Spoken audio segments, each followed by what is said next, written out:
Good morning all of you. Today I will discuss about convolution theorem. ठीक है, previous classes में अपन ने Laplace inverse के बारे में पढ़ा, लाप्लास इन्वर्स की कुछ प्रॉपर्टीज पढ़ी अपन ने, लाप्लास इन्वर्स की पे बेस्ड कुछ प्रॉब्लम्स भी अपन ने सॉल्व किए। ठीक है, आज लाप्लास इन्वर्स के बारे में आगे चलते हैं। तो एक इम्पोर्टेंट थ्योरम अपन पढ़ेंगे आज, कन्वोल्यूशन थ्योरम। कन्वोल्यूशन थ्योरम बहुत इम्पोर्टेंट थ्योरम है। ठीक है, और कन्वोल्यूशन थ्योरम की हेल्प से अपन लाप्लास इन्वर्स की जो डिफिकल्ट प्रॉब्लम्स आएंगी, ठीक है, डिफिकल्ट जो क्वेश्चंस होंगे उनको अपन कन्वोल्यूशन थ्योरम की हेल्प से डिफिकल्ट प्रॉब्लम्स होंगी लाप्लास इन्वर्स की, वो इजीली सॉल्व आउट हो जाएगी। ठीक है, तो कन्वोल्यूशन थ्योरम क्या होता है, इसका स्टेटमेंट देखेंगे अपन, और इस कन्वोल्यूशन थ्योरम का प्रूफ भी अपन यहाँ पे आज डिस्कस करेंगे। ठीक है, तो सबसे पहले बात करते हैं अपन स्टेटमेंट। कन्वोल्यूशन थ्योरम होती क्या है? देखो, बेसिकली कन्वोल्यूशन थ्योरम क्या होती है कि किन्हीं भी दो फंक्शन, किन्हीं भी दो एलिमेंट्री फंक्शन है, जैसे लिखा हुआ है इसमें, if Laplace inverse f bar s बराबर ft, ठीक है, and Laplace inverse g bar s बराबर gt। ठीक है, कोई भी दो एलिमेंट्री फंक्शन है जिनका अपन ने क्या है, सेपरेट क्या है, अपन ने क्या निकाला, इन्वर्स लाप्लास निकाला। तो जो f बार s है इसका लाप्लास इन्वर्स क्या अपने पास ft है, एंड जो g बार s है इसका लाप्लास इन्वर्स क्या अपने पास gt है। ये अपन ने इनको सेपरेट निकाला। अगर इन दोनों फंक्शंस, इस f बार s और g बार s, इन दोनों फंक्शंस को अगर मैं क्या कर दूंगा, मल्टीप्लाई कर दूंगा, या इन दोनों फंक्शंस का क्या लूंगा, प्रोडक्ट लूंगा। तो जब दो फंक्शंस का प्रोडक्ट लेंगे तो प्रोडक्ट का जो लाप्लास इन्वर्स है वो किसकी हेल्प से फाइंड आउट करेंगे अपन, कन्वोल्यूशन थ्योरम की हेल्प से। किन्हीं भी दो एलिमेंट्री फंक्शंस के प्रोडक्ट का अगर हमें लाप्लास इन्वर्स फाइंड आउट करना है तो अपन क्या करेंगे, कन्वोल्यूशन थ्योरम की हेल्प से उन दोनों एलिमेंट्री फंक्शंस का क्या निकालेंगे अपन, लाप्लास इन्वर्स निकालेंगे। दोनों एलिमेंट्री फंक्शंस के प्रोडक्ट का लाप्लास इन्वर्स किसकी हेल्प से निकालते हैं अपन, कन्वोल्यूशन थ्योरम की हेल्प से निकालते हैं। अब इसका स्टेटमेंट देखो, if Laplace inverse f bar s बराबर ft and Laplace inverse g bar s बराबर gt। दो फंक्शन अपने पास, तो f बार s का लाप्लास इन्वर्स क्या है अपने पास, ft है। जो सेकंड फंक्शन है g बार s, उसका लाप्लास इन्वर्स क्या मिला अपने को, gt। अब इस f बार s और g बार s इनके प्रोडक्ट का लाप्लास इन्वर्स देखो, देन अब देखो, then Laplace inverse g bar s into f bar s। जो दोनों फंक्शन थे f बार s और g बार s, इनके प्रोडक्ट कर दिया, और उनके प्रोडक्ट के क्या ले रहे हैं पर लाप्लास इन्वर्स फाइंड आउट करेंगे यूजिंग कन्वोल्यूशन थ्योरम। तो Laplace inverse g bar s into f bar s क्या होगा, integration limit 0 to integration limit 0 to t f u g e minus u du। अब देखो, ये जो फंक्शन है ये ऐसा फंक्शन है f बार s और g बार s, एक इसमें कन्वर्ट हो गया, u के फंक्शन में कन्वर्ट हो गया, और इंटीग्रेट कर दिया हमने, लिमिट इंटीग्रेशन की लिमिट क्या है, 0 टू t। इसमें क्या किया हमने, बेसिकली सबसे पहले देखो, इसको अपन ये ऐसे भी लिख सकते हैं और इसको अपन ऐसे भी लिख सकते हैं। तो f u g e minus u du, या अपन पहले क्या लिख सकते हैं, g u f e minus u du। ठीक है, इसमें क्या किया अपन ने, देखो ये जो अपना s है, इस s को किससे रिप्लेस कर दिया, u से रिप्लेस कर दिया, और जो f बार s है तो g बार s, उसमें s को किससे रिप्लेस कर दिया, t माइनस u से रिप्लेस कर दिया। इसमें भी देखो, इसको u से रिप्लेस कर दिया, t को, और यहाँ पे क्या कर दिया, t माइनस u से रिप्लेस कर दिया। ठीक है, ये भी दोनों एक ही बात है। ठीक है, अब इस कन्वोल्यूशन थ्योरम को प्रूव करके देखते हैं कि Laplace inverse g bar s f bar s इससे इक्वल होता है integration limit 0 to t f u g e minus u du के इक्वल होता है। इस चीज को अपन क्या करेंगे, प्रूव करके देखेंगे। एग्जाम में आपसे इसकी एप्लीकेशन के क्वेश्चंस भी पूछे जाएंगे, और ये आप जो इसका स्टेटमेंट और इसका प्रूफ, ये दोनों ही एग्जाम में पूछे जाते हैं। ठीक है, मोस्ट इंपोर्टेंट थ्योरम है लाप्लास इन्वर्स। ट्रांसफॉर्म के लिए, ठीक है। जब फोरियर ट्रांसफॉर्म पढ़ेंगे और जेड ट्रांसफॉर्म पढ़ेंगे तो भी कन्वोल्यूशन थ्योरम अपन पढ़ेंगे, तो कन्वोल्यूशन थ्योरम को अपन फोरियर ट्रांसफॉर्म में पढ़ेंगे, जेड ट्रांसफॉर्म में भी पढ़ेंगे, ठीक है। अब देखो इसका प्रूफ देखते हैं। लेट फाई टी, तो अपन ने फाई टी फंक्शन मान लिया। लेट फाई टी इसके इक्वल है integration limit 0 to t gu f e minus u du, ठीक है। अपन ने ये ले लो या ये ले लो, एक ही बात है। अपन ने इसको क्या मान लिया, इस फंक्शन को क्या मान लिया अपन ने, फाई टी मान लिया। देन क्या किया अपन ने, फाई टी इसके इक्वल होगा integration limit 0 to t gu f e minus u du के इक्वल है। अब क्या करते हैं, इस f की इस फाई टी का क्या लिया अपन ने, लाप्लास ले लिया। तो लाप्लास फाई टी, लाप्लास इस फाई टी का क्या लिया अपन ने, लाप्लास ले लिया। तो लाप्लास की डेफिनेशन क्या पढ़ी है अपन ने, लाप्लास की डेफिनेशन अपन ने स्टार्टिंग में पढ़ी है कि लाप्लास ऑफ एफ टी किसके इक्वल होता है, integration limit 0 to t e की power minus S T F T D T के इक्वल होता है, ठीक है। तो वही डेफिनेशन यहाँ पे यूज कर रहे हैं। तो लाप्लास ऑफ फाई टी, इस फाई टी का क्या लेंगे, लाप्लास की डेफिनेशन क्या होती है, इंटीग्रेशन लिमिट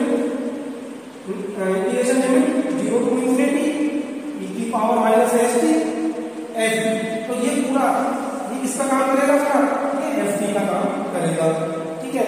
तो ये क्या होगा अपना एफ टी, तो एफ टी क्या होगा अपना, ये पूरा एफ टी हो जाएगा। Integration limit 0 to t gu F T minus u du, ये किसके इक्वल होता है, एफ टी। और ये क्या होता है, e की पावर माइनस एस टी, ये एफ टी और ये डी टी।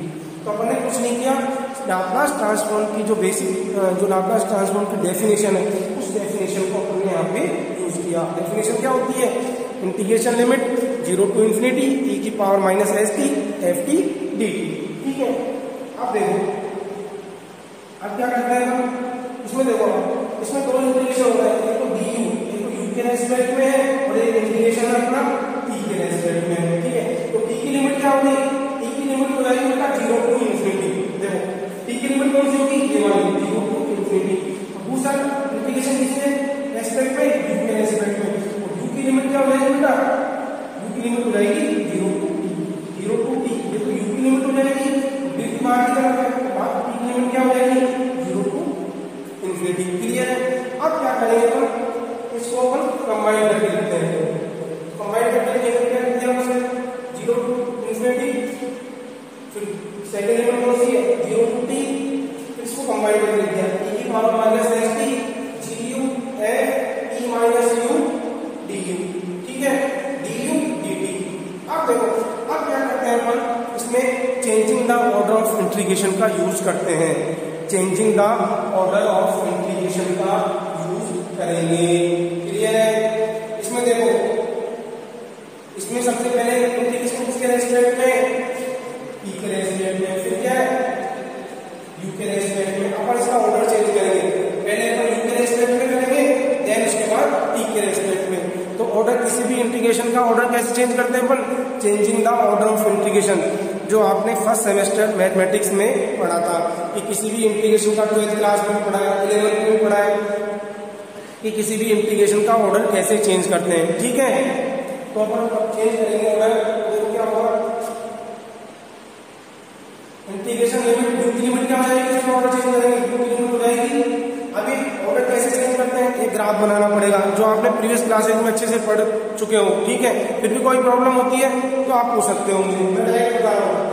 तो इसकी लिमिट क्या हो जाएगी, यू की लिमिट हो जाएगी 0 to infinity, और टी की लिमिट क्या हो जाएगी, u to infinity हो जाएगा, e की power minus S T gu f t minus u du dt, ठीक है। अब देखो पहले ऑर्डर क्या था इसका, dt फिर du, अब क्या हो गया du और dt। अब सबसे पहले किसके रेस्पेक्ट में इंटीग्रेशन होगा, u के रेस्पेक्ट में, और देन क्या होगा फिर t के रेस्पेक्ट में इंटीग्रेशन होगा, ठीक है। क्लियर है चीज। तो देखो सबसे पहले किसके रेस्पेक्ट में कर रहे हैं, अब देखो तो क्या होगा है इंटीग्रेशन, पहले u के रेस्पेक्ट में करेंगे, u का फंक्शन कौन सा है, g को के साथ लगा देंगे, u की लिमिट है 0 to infinity gu, और फिर अंदर क्या हो जाएगा t के रेस्पेक्ट में इंटीग्रेशन हो जाएगा। t का कौन सा है, ये फंक्शन है t का, t का फंक्शन है तो e की power minus S T F T minus u dt, और इसकी t की लिमिट क्या हो जाएगी u to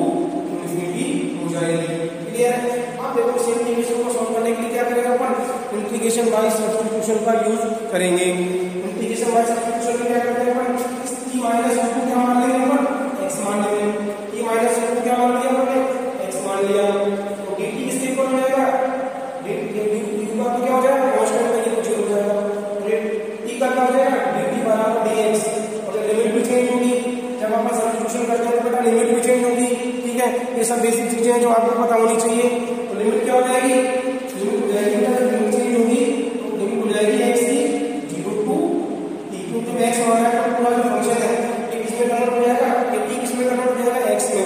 तो लिमिट भी x की होनी चाहिए, x की लिमिट आ जाएगी 0 टू इंफिनिटी। यहाँ तक किसी को प्रॉब्लम नहीं आनी चाहिए। अब नेक्स्ट करते हैं, इसको मैं बता देता हूँ।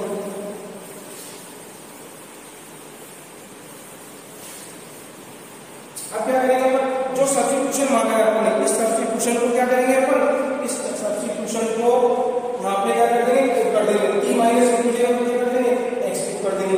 ठीक है, dt की जगह क्या जाएगा, dx आ जाएगा। जो भी सब्स्टिट्यूशन मांगा है वो अपन क्या कर देंगे, इसमें पुट कर देंगे। तो अपना क्या हो जाएगा, तो ये अपना क्या हो जाएगा, तो देखो जब इसको पुट करेंगे तो अपना हो जाएगा लाप्लास ऑफ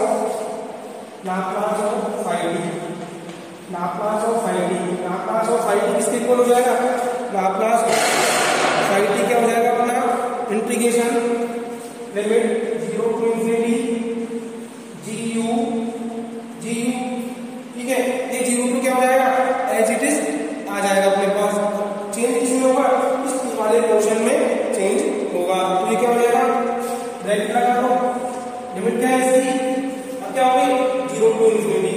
लिमिट क्या हो जाएगी, लिमिट हो जाएगी 0 टू इंफिनिटी। अब और सब्स्टिट्यूशन माना है, तो सब्स्टिट्यूशन इसमें क्या कर देंगे अपन, पुट कर देंगे। तो क्या हो जाएगा, e की पावर माइनस है x प्लस u। ठीक है, x plus u fx dx। ठीक है, fx dx ये सब्स्टिट्यूशन पुट कर दिया और ये बाहर क्या जाएगा अपना, बाहर क्या जाएगा d। ठीक है, तो t किसमें कन्वर्ट हो गया, सब्स्टिट्यूशन के बाद में x में कन्वर्ट हो गया है। यहाँ पे कोई दिक्कत किसी को भी। अब क्या करेंगे अपन, इसको सेपरेट करना, सेपरेट करेंगे 0 टू इंफिनिटी du, इसमें तो कोई चेंज नहीं होगा। इसको सेपरेट करेंगे क्या जाएगा, देखो t बराबर 0 टू इंफिनिटी e की पावर माइनस sx।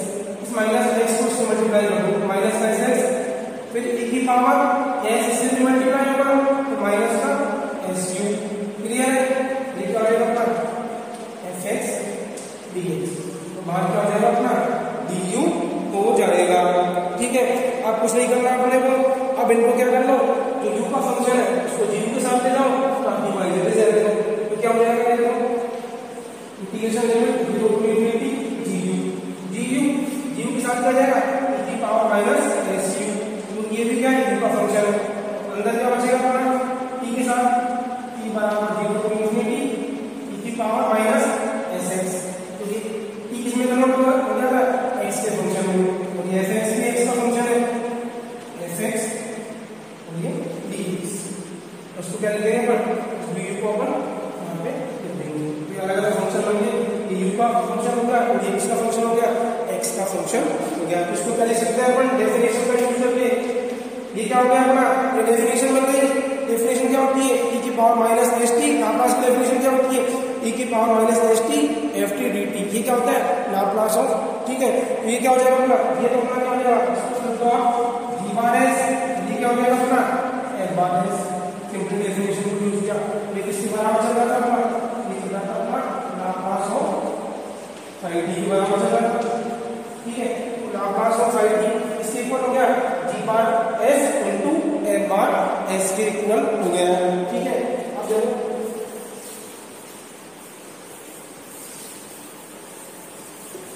अब क्या होगा, लाप्लास को उधर लाएंगे तो किसमें चेंज हो जाएगा, इनवर्स में चेंज हो जाएगा। तो ये क्या हो जाएगा, phi t। तो ये phi t इसके इक्वल हो जाएगा। देखो phi t नहीं लेगा, sin को उधर लाएंगे बार बार के, sin इसमें चेंज हो जाएगा, n इनवर्स में चेंज हो जाएगा। तो ये क्या हो जाएगा, n inverse g bar s into f बार g bar s into f bar s। ठीक है, तो ये क्या है अपना, ये क्या है अपना, ये अपना कन्वोल्यूशन थ्योरम का जो स्टेटमेंट है वो यहाँ पे जाके क्या होता है, प्रूफ हो जाता है। ये फाई टी किसके इक्वल है, ये फाई टी भी लिखो, फाई टी किसके इक्वल था, भाई फाई टी अपने माना था, फाई टी किसके इक्वल था, फाई टी अपना इक्वल था integration limit 0 to t f u g e minus u, ये था स्टार्टिंग में, और ये du, और ये किसके बराबर आ गया, Laplace inverse g bar s into f bar s के इक्वल आ गया। तो ये क्या है अपना, ये क्या है अपना, ये अपना कन्वोल्यूशन थ्योरम का स्टेटमेंट था। स्टेटमेंट यही था कि किन्हीं दो फंक्शन के प्रोडक्ट का अगर अपने को लाप्लास इनवर्स लेना है तो किसकी हेल्प से लेने पर, कन्वोल्यूशन थ्योरम से। कन्वोल्यूशन थ्योरम का स्टेटमेंट क्या था, integration limit 0 to t f u g t minus u du किसके इक्वल होता था, Laplace inverse g bar s into f bar s के इक्वल होता था। तो ये अपन ने क्या देखा, कन्वोल्यूशन थ्योरम का प्रूफ। ये स्टेटमेंट भी ध्यान रखना है, और इस स्टेटमेंट को कैसे प्रूव करते हैं ये सारा प्रोसेस मैंने आपको बता दिया, तो ये भी आपको अपने माइंड में रखना है। अब नेक्स्ट वीडियो में अपन क्या करेंगे, नेक्स्ट क्लास में क्या करेंगे अपन, इस कन्वोल्यूशन थ्योरम पे बेस्ड जो प्रॉब्लम्स हैं, जो न्यूमेरिकल क्वेश्चन एग्जाम में पूछे जाते हैं, उनके बारे में डिस्कस करेंगे। ठीक है, तो आज की क्लास में इतना ही। नेक्स्ट क्लास में अपन कन्वोल्यूशन थ्योरम पे बेस्ड कुछ प्रॉब्लम्स लेंगे। ठीक है, उन प्रॉब्लम्स को कन्वोल्यूशन थ्योरम की हेल्प से अपन क्या करेंगे, सॉल्व करेंगे। Okay, thank you.